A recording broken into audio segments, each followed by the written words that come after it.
চাঁপাইনবাবগঞ্জে আধিপত্য বিস্তারকে কেন্দ্র করে দুই গ্রুপের মধ্যে দ্বন্দ্ব। এরই মধ্যে সুন্দরপুরে ককটেলবাজি ও দোকানঘরে লুটপাট। তাজরিন খান স্টাফ রিপোর্টারের পাঠানো তথ্য ও ছবি নিয়ে আনিকা সুলতানা এর প্রতিবেদনে দেখুন বিস্তারিত। চাঁপাইনবাবগঞ্জে আধিপত্য বিস্তারকে কেন্দ্র করে দুই গ্রুপের মধ্যে দ্বন্দ্ব চলছে। গত ৩ সপ্তাহে ককটেল হামলা, লুটপাট ও ভাঙচুরের ঘটনা ঘটছে। এতে চরম নিরাপত্তাহীনতায় ভুগছেন ওই এলাকার সাধারণ মানুষ। অনেকে নিজ বাড়ি ছেড়ে আশ্রয় নিয়েছে অন্য জায়গায়। তাদের দাবি, হামলাকারীরা দলবদ্ধ হয়ে টার্গেট করে ককটেলবাজি করে লুটপাট চালাচ্ছে। বুধবার ভোর থেকেও দুই গ্রুপের সংঘর্ষ চলছে। এতে শতাধিক ককটেল বিস্ফোরণ, ধাওয়া পাল্টা ধাওয়ার ঘটনা ঘটেছে।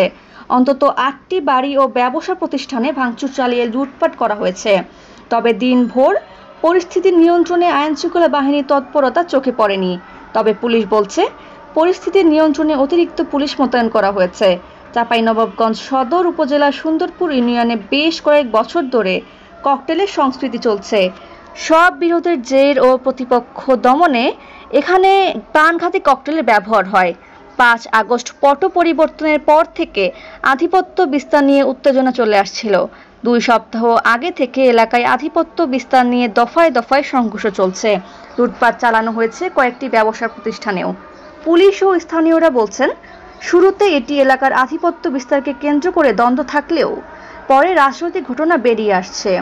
সরেজমিনে গিয়ে জানা যায়, বাবুল মাস্টার ওরফে বাবু আওয়ামী লীগ লিডার। বাবুল মাস্টারের নেতৃত্বে এলাকায় ককটেল বিস্ফোরণ, লুটপাট ও চাঁদাবাজি দাবি করে আসছেন তার ক্যাডার বাহিনী। রাজনৈতিক প্রশ্রয়ে বুধবার এ দ্বন্দ্ব ভয়াবহ রূপ নেয়। অর্ধশতাধিক ককটেল বিস্ফোরণ, ধাওয়া পাল্টা ধাওয়ার ঘটনা ঘটেছে। পুলিশের নিষ্ক্রিয়তার সুযোগে আরও বেপরোয়া হয়ে উঠেছে তারা।